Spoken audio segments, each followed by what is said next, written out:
1947 August 15-ന് ഭാരതം സ്വാതന്ത്ര്യത്തിലേക്ക് പിറന്നപ്പോൾ ഈ പോക്കണംകോട് ഗ്രാമത്തിലും സ്വാതന്ത്ര്യപ്പുലരി ഉദിച്ചു. സാക്ഷരതായജ്ഞങ്ങളുടെ നാടായ കേരളത്തിൽ നിരക്ഷരരെ കൊണ്ട് നിറഞ്ഞ പോക്കണംകോട് ഗ്രാമം. ഇവിടെ വായിക്കുവാനും എഴുതുവാനും അറിയുന്നവർ കേവല ശതമാനത്തിൽ ഒതുങ്ങി നിൽക്കുന്നു.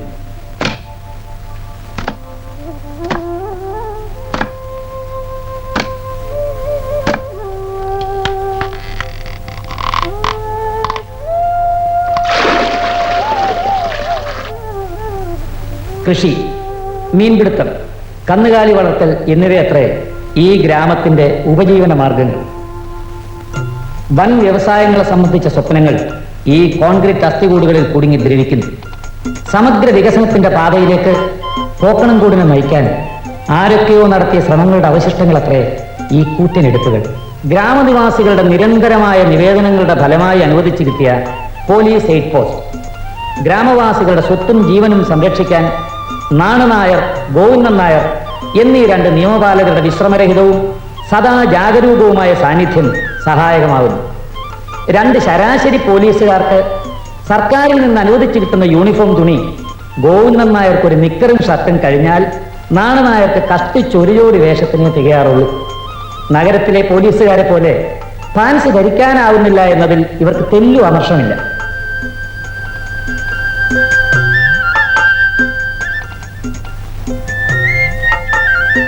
വാണിജ്യ വ്യാപാര ശ്രമങ്ങളിൽ പോക്കണംകോട് ഒരു പടി മുന്നിലാണ്. അന്ത്രയോസിന്റെ ബീഡിക്കടയും കുഞ്ഞൻ നായരുടെ ചായക്കടയും അന്താരാഷ്ട്ര വാണിഭ ഭൂപടത്തിൽ പോക്കണംകോടിന് സ്ഥാനം നേടിക്കൊടുക്കുന്നു. ഈ ഗ്രാമത്തെ ഒരു ഊർജിത ക്ഷീരവികസന മേഖലയാക്കി വളർത്തുക മാത്രമാണ് പുരോഗതിയിലേക്കുള്ള ഏക മാർഗമെന്ന് ഗ്രാമവികസന വകുപ്പിന്റെ പഠനങ്ങൾ തെളിയിക്കുന്നു. എന്നാൽ ക്ഷീരവികസനത്തെ സംബന്ധിച്ച വാഗ്ദാനങ്ങൾ ഈ ശിലാഫലകത്തിൽ ഒതുങ്ങി നിൽക്കുന്നു. പ്രകൃതി പോലും കാരുണ്യം കാണിക്കാത്ത ഈ ഗ്രാമത്തിലെ കന്നുകാലികളെ നോക്കൂ. ഇവയെ പരിപാലിക്കാൻ ഇവിടെ ആരുണ്ട്? മൃഗഡോക്ടറുടെ നിത്യമായ അഭാവം പോക്കണംകോട് പഞ്ചായത്തിൽ രൂക്ഷമായ ഒരു രാഷ്ട്രീയ പ്രതിസന്ധിക്ക് ജന്മം നൽകിയിരിക്കുന്നു.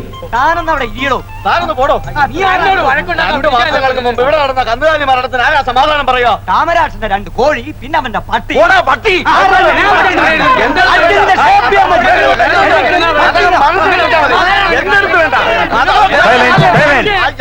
പ്രതിപക്ഷങ്ങൾ ദയവായി നിശബ്ദത പാലിക്കണം. നിങ്ങൾ ഈ പറയുന്നതിൽ യാതൊരു കഴമ്പുമില്ല. ബഹുമാനപ്പെട്ട പഞ്ചായത്ത് എക്സിക്യൂട്ടീവ് ഓഫീസർ, ബഹുമാനപ്പെട്ട പ്രതിപക്ഷ നേതാവ് ശ്രീമാൻ ഉൽപ്പലാക്ഷന് വേണ്ടി മെമ്പർ നാണപ്പൻ സംസാരിക്കാം. ഈ എക്സിക്യൂട്ടീവ് ഓഫീസർ പരമേശ്വർ കുറുപ്പിന് അഭിപ്രായം പറയാൻ എന്താണ് അവകാശം?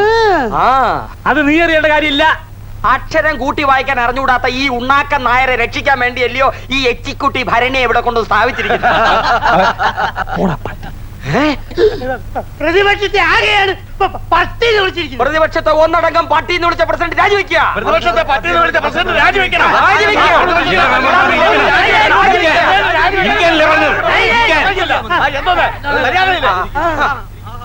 ഈ പോക്കണംകോട്ടിലെ പഞ്ചായത്ത് പ്രസിഡന്റ് പെരിസ്ട്രോയിക്കായും ഗോർബച്ചയും നടപ്പിലാക്കാത്ത ചുറ്റുപാടിൽ ഞങ്ങൾ നിങ്ങളുടെ പെരിസ്ട്രോയിക്കായും വാഴയ്ക്കൊന്നും ഞങ്ങൾക്ക് ആവശ്യമില്ല. പിന്നെ ബഹുമാനപ്പെട്ട മെമ്പർക്ക് എന്താ വേണ്ടത്?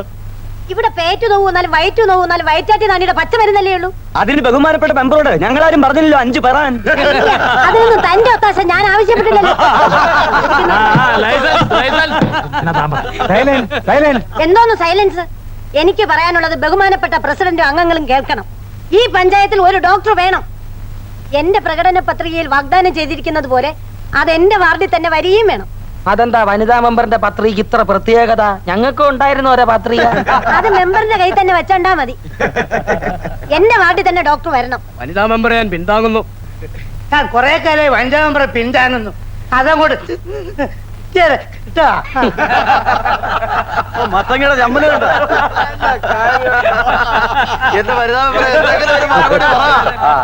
ഊർജിത ക്ഷീര വികസന മേഖലയായി പ്രഖ്യാപിച്ച ഈ പഞ്ചായത്തിൽ കഴിഞ്ഞ 2 മാസത്തിനുള്ളിൽ ചത്തുമലർന്ന നാൽക്കാലികൾ, ഇരുകാലികൾ, കോഴികൾ, പട്ടികൾ, പൂച്ചകൾ, ആടുമാടുകൾ എന്നിവയ്ക്ക് കയ്യും കണക്കുമില്ല.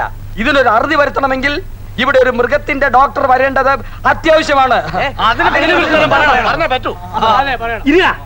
പോക്കണംകോട്ടേക്ക് പോടാ എന്ന് സർക്കാർ ഏതെങ്കിലും ഡോക്ടർക്ക് ഉത്തരവിട്ടാൽ അയാൾ തിരുവനന്തപുരത്ത് തന്നെ മാറ്റക്കൽപ്പന വാങ്ങി വേറെ ഏതെങ്കിലും നരകത്തിലേക്ക് പോകും. മനുഷ്യനെ ചികിത്സിക്കാൻ ഡോക്ടർ വരാത്തെടുത്ത ചാണകം വരാൻ ഡോക്ടർ വരുന്നത്, അതും ഈ പോക്കണം കോട്ടിലേക്ക്. ആ കുറിപ്പ് പറഞ്ഞായിരുന്നു ശരി. ഈ പഞ്ചായത്ത് പ്രസിഡന്റ് വിചാരിച്ച ഇവിടെ ഒരു മണ്ണാൻ കെട്ടി നടക്കൂല.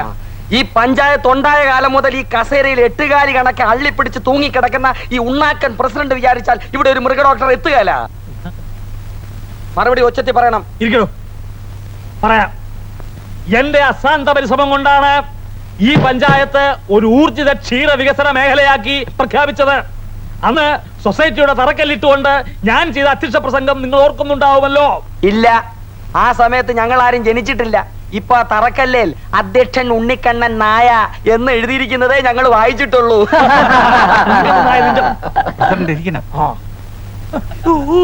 ഊർജിത ക്ഷീര വികസനം നേതാവ് ഇരിക്കെ, ബാക്കി ഞാൻ പറയാം. ഊർജിത ക്ഷീര വികസനം എന്ന് പറയുമ്പോ ഉണ്ണിക്കണ്ണൻ നായരെ, എന്റെ പ്രസിഡന്റ്, ഞങ്ങൾക്ക് ചൊറിയും.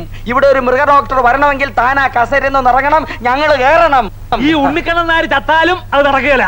ഉണ്ണിക്കണ്ണൻ നായർ ചത്താലും വേണ്ടില്ല, അത് നടത്തിക്കും. അടുത്ത തിങ്കളാഴ്ചക്കാണ് മൃഗ ഡോക്ടറെ കൊണ്ടുവന്നില്ലെങ്കിൽ ഞങ്ങൾ അവിശ്വാസ പ്രമേയം കൊണ്ടുവരും. അപ്പൊ രണ്ടിലൊന്നറിയാം. വാ നേതാവേ, നമുക്ക് വാക്കൗട്ട് നടത്താം. വാ വാ. അതിന്റെ അർത്ഥം ഞാൻ പിന്നെ പറഞ്ഞുതരാം. ഉണ്ണിക്കണ്ണ മൂരാച്ചി തന്നെ പിന്നെ കണ്ടോളാം. ഉണ്ണിക്കണ്ണ മൂരാച്ചി തന്നെ പിന്നെ കണ്ടോളാം. ഉണ്ണിക്കണ്ണ മൂരാച്ചി തന്നെ പിന്നെ കണ്ടോളാം. മൂരാച്ചി. ഉണ്ണിക്കണ്ണ മൂരാച്ചി തന്നെ പിന്നെ കണ്ടോളാം. പറ.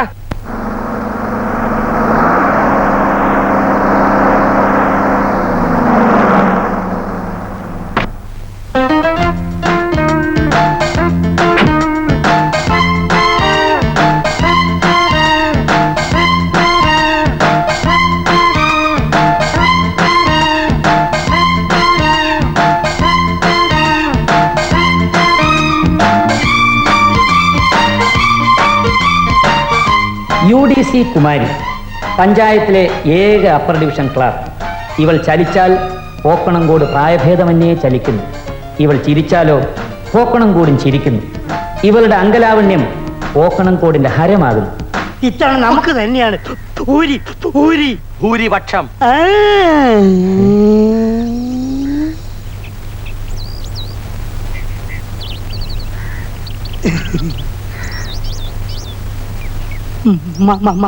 മഞ്ഞ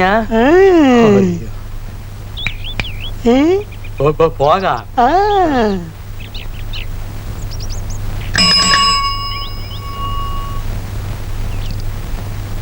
ഈ ചെറുപ്പക്കാരനെ നോക്കൂ.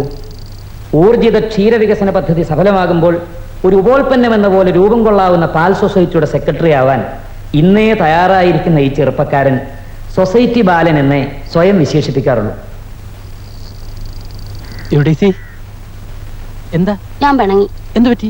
എത്ര വട്ടം ഞാൻ പറഞ്ഞു എന്നെ ഇങ്ങനെ UDC എന്ന് വിളിക്കല്ലെന്ന്. അത്രേ ഉള്ളൂ. എല്ലാവരും UDC അങ്ങനെയല്ലേ വിളിക്കുന്നത്? എല്ലാരെയും പോലാണോ ബാലേട്ടൻ? ബാലേട്ടാ. എന്താ വിളിച്ചേ? ബാലേട്ടൻ. കുമാരി പ്ലസ് ബാലൻ. ഈ നാട്ടിലെ സർവ്വ മതിലുകളിലും ഞാൻ എഴുതി വെക്കും ബാലൻ പ്ലസ് കുമാരി. ഈ നാട്ടുകാർ മുഴുവൻ അറിയട്ടെ നമ്മുടെ അതൊന്നും വേണ്ട ബാലേട്ട. അയ്യോ, അത് വേണം. അയ്യോ, ഓഫീസിൽ പോകാൻ നേരമായി, ഞാൻ പോട്ടെ.